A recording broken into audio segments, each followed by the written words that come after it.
So we will talk about trauma like it's a wound of the soul or a scar of the mind. But what if the trauma that we've lived through has a price tag? And what if most of us are already paying for it and we're not knowing it? Well, that's what this series is about.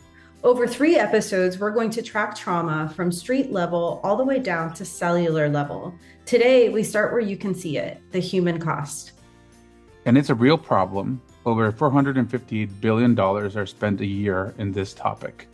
That's what our society spends managing the ripple effects of childhood adversity alone. We're not talking about statistics on a spreadsheet. We're talking about the people that daily get affected by these numbers. And we're going to hear from them. So let's get into it.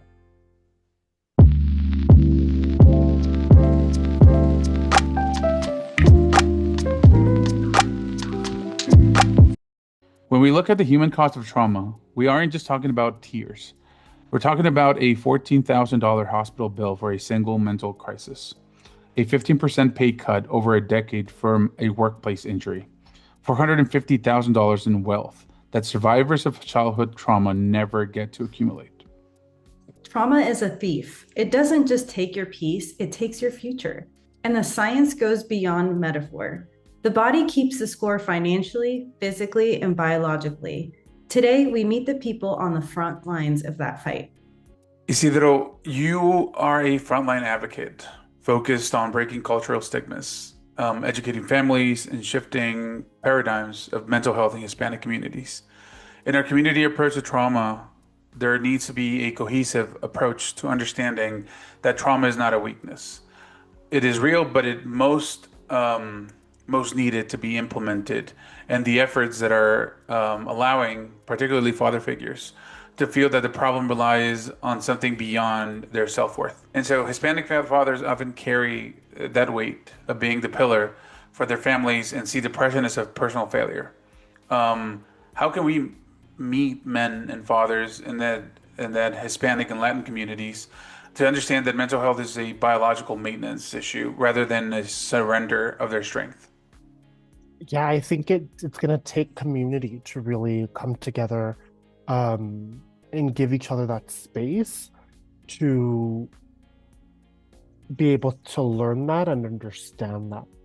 And we do it a lot in our classes here at NAMI, and providing that space and really breaking down this idea of a mental health condition being a medical condition in the same way that we have diabetes or we have heart disease or high cholesterol, and Yeah. that there's an effort to work to control that or maintain a healthy lifestyle.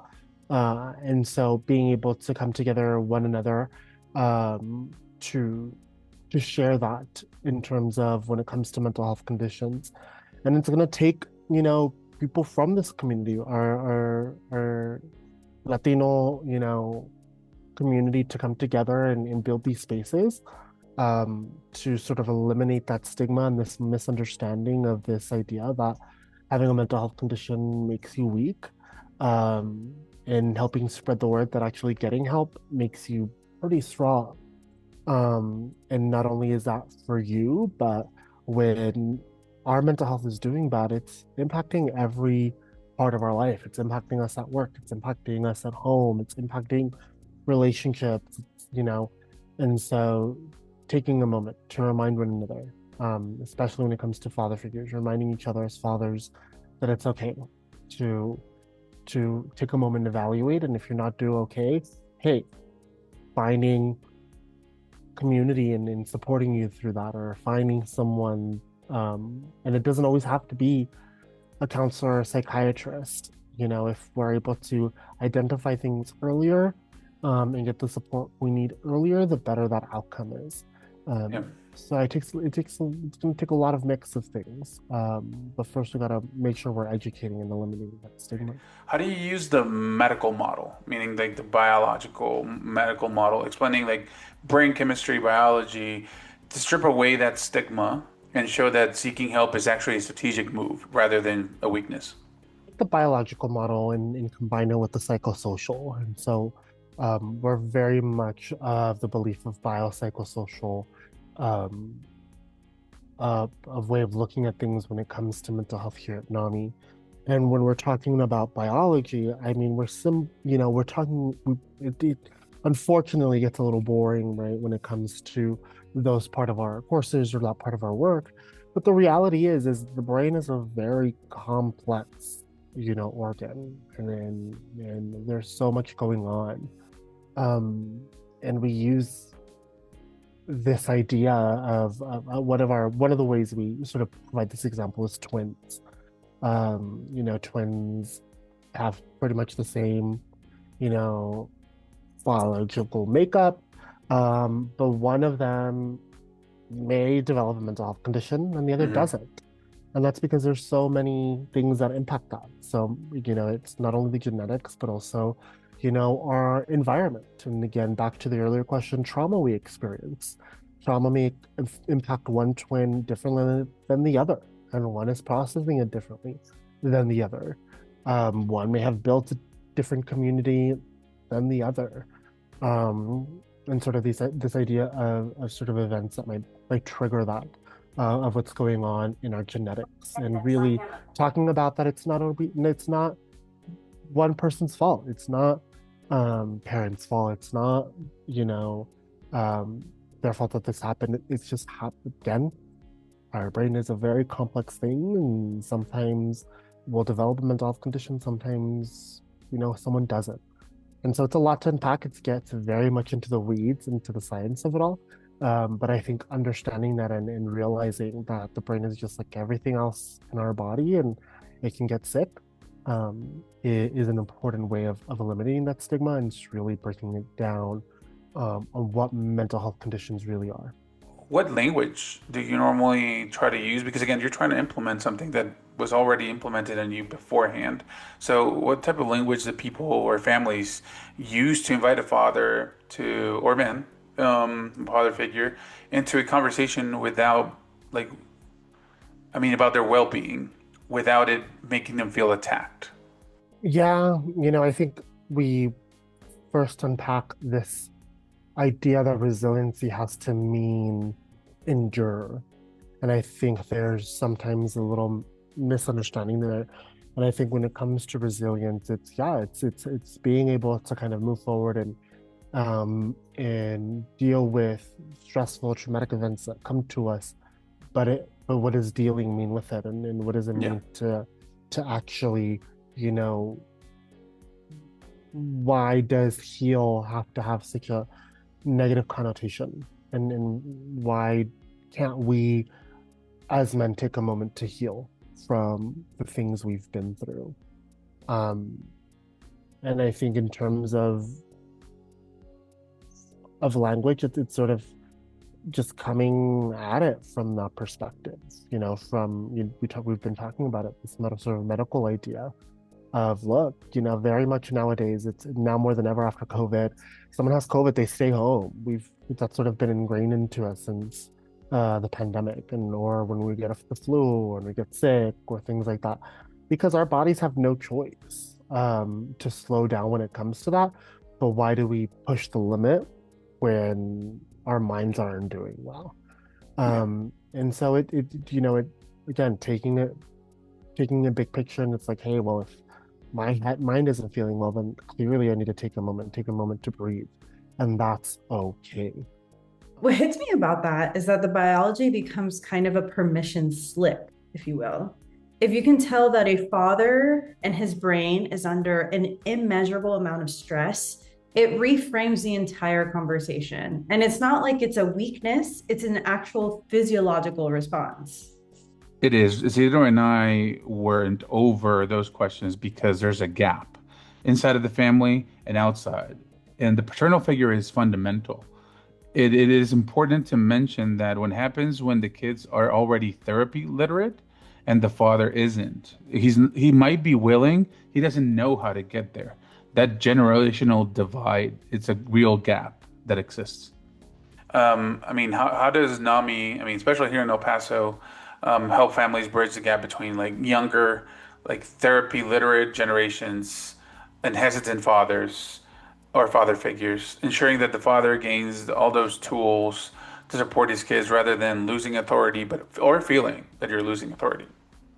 Yeah, it's definitely getting harder, right? Like it is such a different world, and with so much technological innovation in this like maybe past year alone, when we think about like things like ChatGPT and AI and things like that, it's changing rapidly. Um, and I think it's about taking it back to the basics of that connection and the sort of psychological needs we need as human beings, especially as we're growing up. And so we do our best to educate on, the need of empathy, to be empathetic to our kids, but building those boundaries and knowing that, just because we're in a different world and empathy is sort of an important tool doesn't mean we lose our ability to, set those boundaries and discipline our children and sort of do our best as parents to set them on the right path. And so I think it's taking things at a foundational level, despite living in a world that is constantly innovating. I mean, if you had a magic wand and you could solve this issue and give everyone enough resources, what is the specific resource or facility or whatever's missing here in El Paso specifically that would most effectively support Hispanic men in crisis who are afraid to speak up? If I had a magic wand, it would be to give everybody the resource to understand mental health at the earliest stage possible. Because I Okay. think we miss too many people to who just don't understand, or they sort of grow up in this idea of like ponte las pilas, just keep on going, just keep on moving. And if we were to give people that understanding earlier, the better of knowing what mental health is and what it means to be empathetic, um, then I think we would solve a lot of problems. We know from the research that people take 10 to 12 years before between the onset of symptoms and actually getting the help they need. And a lot of times it's because things go wrong.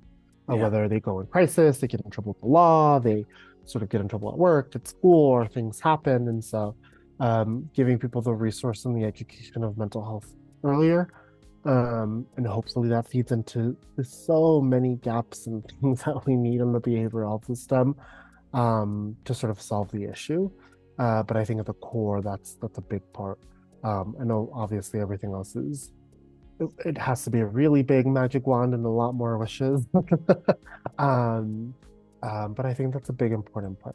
I mean, the vision for local solutions is vast. I mean, there's a lot of people trying to solve this issue, but are there any, let's say, culturally tailored programs here in El Paso specifically for men that is actually meeting them outside of the clinical setting?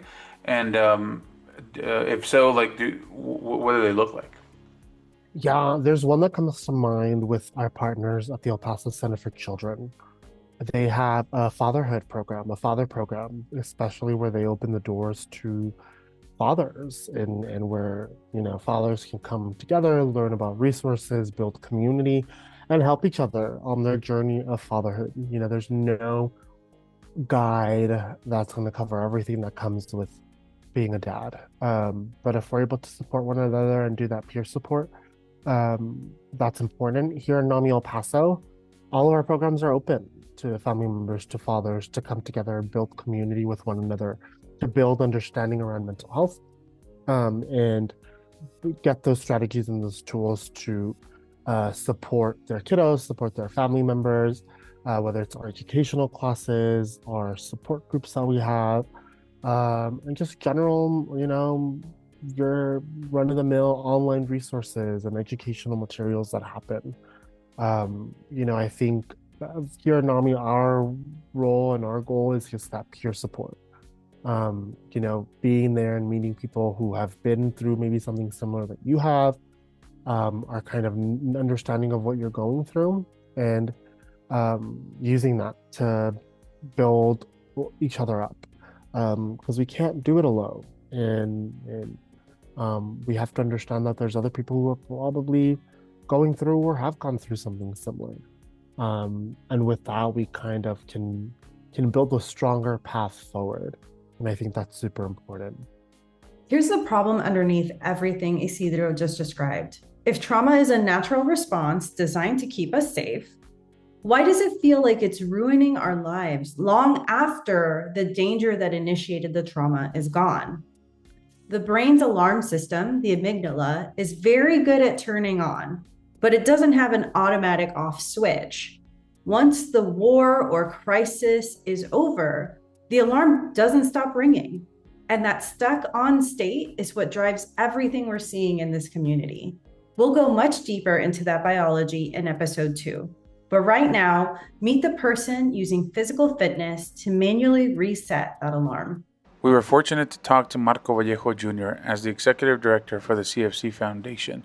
We discussed the initiatives that they're doing to try to enhance mental health and quality of life by providing physical fitness through their initiatives at the CFC. In your experience working with all of these different aspects in the CFC Foundation, how does physical fitness act as a frontline defense against invisible wounds of trauma? You mentioned a little bit about it, about helping with mental health, but again, on that specific aspect, how does the invisible wounds get sort of like healed through that? Well, good question. So one example is I used to be obese. I used to be overweight, and I was bullied a lot. I wasn't mean. I was actually very giggly. I would laugh a lot, but I was just an easy target for people because I didn't have no muscle. I had very little friends. I was kind of awkward. So then when I started with football, I started losing a little weight, and then I wasn't completely fit, but I was getting better, and I felt like there was this aura around me now. Yeah. And one story that is very it stuck to my head. It was lunchtime. I was a junior, and as I was walking, sophomore. As I was walking down in El Paso High, we have there's the actual stadium, and then you go down the stadium. There's the field, but then there's the nice school. So I was walking towards another part of the school, and then 2 kids were walking towards me, and I could sense they wanted to do something to me, right? So they were getting in front of me, asking me more questions, and then I was like, shit, and there it goes again. And then from all out of the blue, what seemed like out of the blue, this tall guy that was in football with me, he was already varsity, big dude. They called him baseball because he loved playing baseball after football. And he looks at them and at me, and he's like, hey, leave that guy alone. He's in football with me. And then we all looked at him, and we're like, shit. I was like, man, thank you, bro. You saved me. And then the guys were like, okay. So they just looked at each other, and then they just left. Right? So I really wasn't at my peak or anything, but just the fact of being part of a team kind of helps you. Yeah. It's like a defense mechanism. Yeah. Because you're part of a tribe now. How do you use the principles of physical endurance? You talked a little bit about muscle and then being able to be active, by training. So physical endurance and health, and how the CFC Foundation helps individuals in this endeavor. Especially, again, El Paso is a military city. And so with veterans, enduring and process of psychological and physical trauma also affects them. How does the CFC Foundation look into those ventures and enduring that trauma to physical training? So I think one aspect where it's helpful is being part of a team or a sport that is it's your social system that helps you stay sane, right? Because a lot of the times, part of it that makes it snowball and worse is being isolated, being self-medicated, and just going down this rabbit hole that is your thoughts, right? Yeah. But being in a sport, being in a group, being with friends, with people you practice, it helps you reach out more easily, because since you see them so often, you can just tell them, hey man, you know what, this was a shitty day, this happened, and sometimes hey, you know what, it's okay, just vent, you get it out, and that person could take you to someone that could actually help you. But it's just being part of a group that I think is very important. Yeah. I think it's something that it's missing, because being you're alone with yourself all the time, right?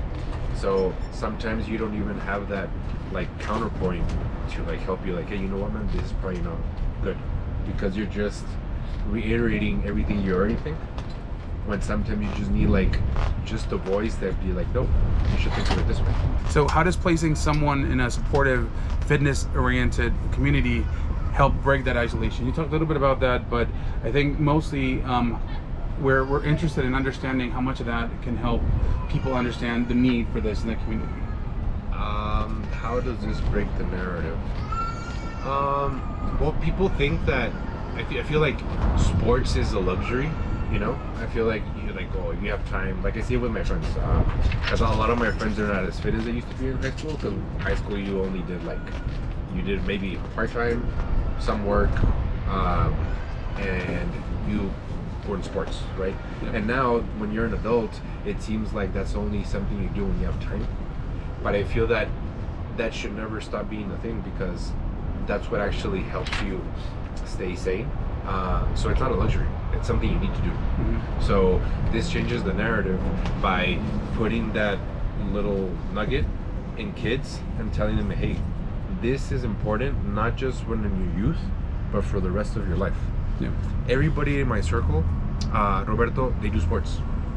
Like the cameraman in CFC, he's not the fittest, but just the fact that he's in the group, you know, we're in the office, we're talking about, you know, grappling, about, you know, punching, kicking, about fighters.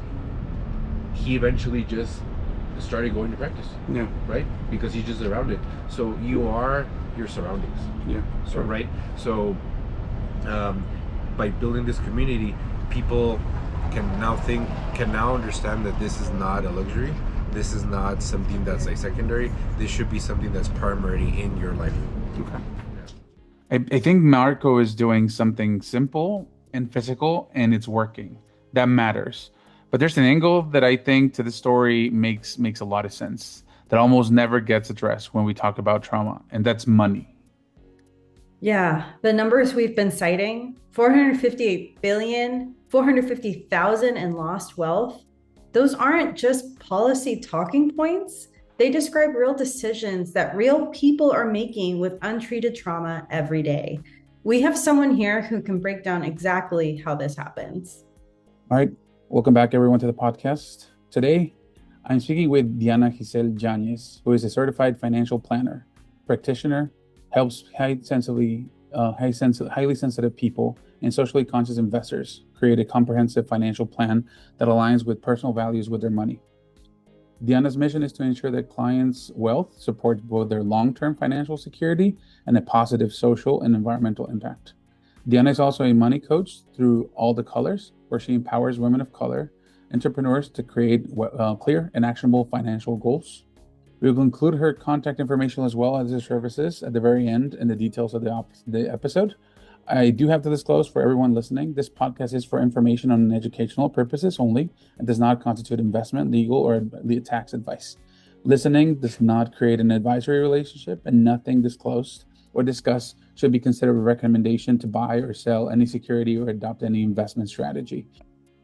When we talk about the financial cost of trauma, we're talking about $450,000 in lifetime wealth that survivors of childhood trauma never accumulate. What does that number actually represent in terms of decisions trauma forces people to make day to day and year to year? When people are growing up in a lot of scarcity, when they sometimes have something and sometimes they don't, and I'm actually taking this from a book called Scarcity, Why Having Too Little Means So Much by Elder Shafir and Senhi Mulnanathan. That came out maybe about a decade ago. But research shows that we end up just repeating what we're comfortable with. Right. So when sometimes you know that you're going to have enough and other times you don't, people often respond in two different ways. Either they'll use it up, they'll spend it as soon as they have it, or they'll hoard it because you're not sure when it's going to come back again. Right. And when people hoard, sometimes they're not ending up, they don't take the risk that they should. They don't invest in maybe their business. They don't save for retirement. So both extremes don't actually serve. So that's one of the ways that I see it actually affect how people are living their day-to-day money life in ways that are really detrimental. Mm-hmm. Another thing is that if you grew up in a situation where every time money was discussed, it was really, really difficult and charged, you're going to continue to repeat that as an adult. And also, you're less likely to interact with your money. You're not going to do the preventive things that need to be done, like making sure that you are saving for retirement if you have a job that allows that, making sure that you understand what the interest rate is on any debt that you may have taken and how long it's going to take to pay that off. Like, some of those preventive things that we need to do around finances are harder to do if the topic itself is so triggering and difficult to be with. The last point I want to make for this question is that we can have these really intense feelings of shame and inadequacy when we're comparing ourselves to our peers, right? There's the saying, compare and despair. So for people who have come from a childhood trauma, they need to see where they've come from and how that's different than other people may have had, right? So for example, if your family was able to pay for all of your schooling, that's going to be very different than if you had to take out student loans. Yeah. Right. So remembering that other people's external situation, we can't really know what's happening in their day-to-day life. A lot of people are living on credit, right? So their external situation might look really great. They might have these amazing vacations, but if they're living on credit, you don't know what the stress level they may be having in their interior life. Well, there's the concept of financial trauma, where money itself becomes a trigger to our trauma. What is the actual psychology behind that? And how does unresolved trauma impair a person's ability to earn and save and eventually build stability?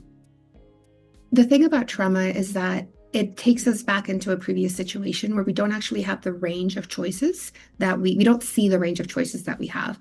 One of the ways that you can tell that someone's in trauma is when they're in like fight, flight, freeze, or fawn response, which means they want to like argue with what's happening. They want to flee the situation. They want to run away from the money conversation.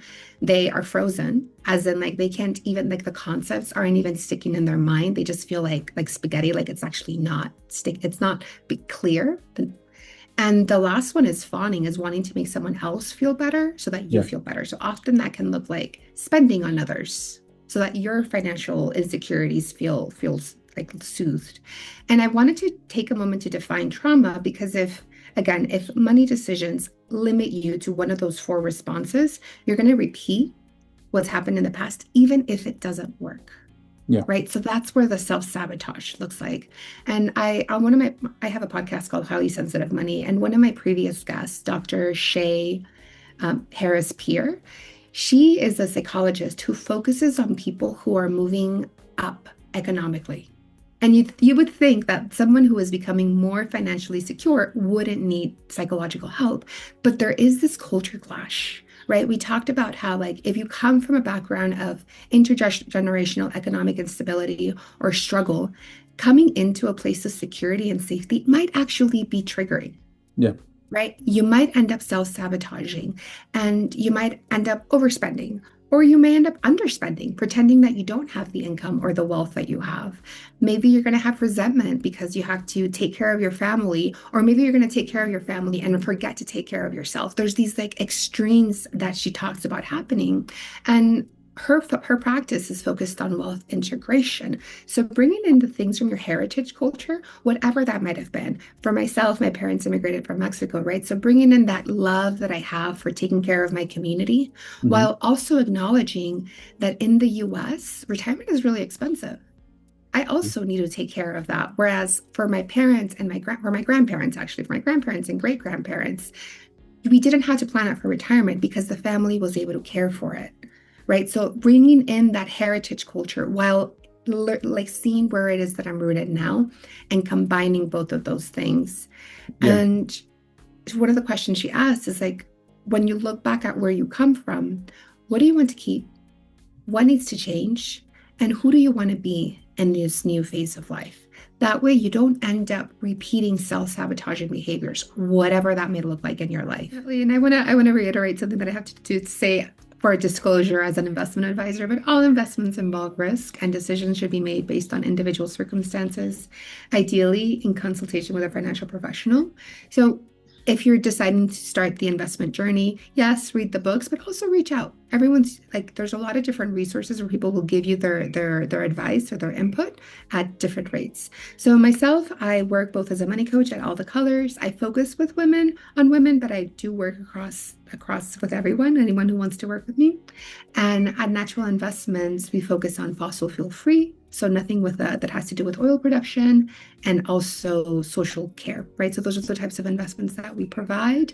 I'm also teach for different nonprofits. So I'll come in and I'll give different workshops depending on what people's needs are. But you can find more information on me over at Natural Investments, All the Colors, and I also have a podcast called Highly Sensitive Money. It turns out that if we invest $1 today in mental health support for a child, it should make a difference. But what does the evidence say we save over the next 20 years? And where does that money go? We want to take a moment to talk about our publishing pathways for two of our sponsoring societies, the American Society for Investigative Pathology and the Histochemical Society. Importantly, please take advantage of these journals. The American Journal of Pathology, importantly, has highlighted a lot of major advances in pathobiology and other many areas. Importantly, the Journal of Molecular Diagnostics for a lot of translational research and technical reports. They have major advantages as well for their authors. And then last but not least, the Journal of Histochemistry, very much focused on imaging and multimodal imaging, but also their perks that are highlighted here in our segment. Take a look into those. We really think a lot of the authors would benefit from these, and we've included these in English, Spanish, and Portuguese, but let us know if there's any other languages that would be needed to be highlighted. Thank you. The human cost of trauma is measurable. It shows up in hospital bills, lost wages, broken families, and in futures that never get built. What we haven't answered yet is, where does it start? Because if trauma is a biological event, the real crime scene isn't in the community, it's in the cell. In episode 2, we go microscopic. We meet the scientists studying exactly how trauma rewrites your biology from the inside out. Don't forget to subscribe, share this episode, and we'll see you in June for the Cell's War on Biological Trauma. Stay curious.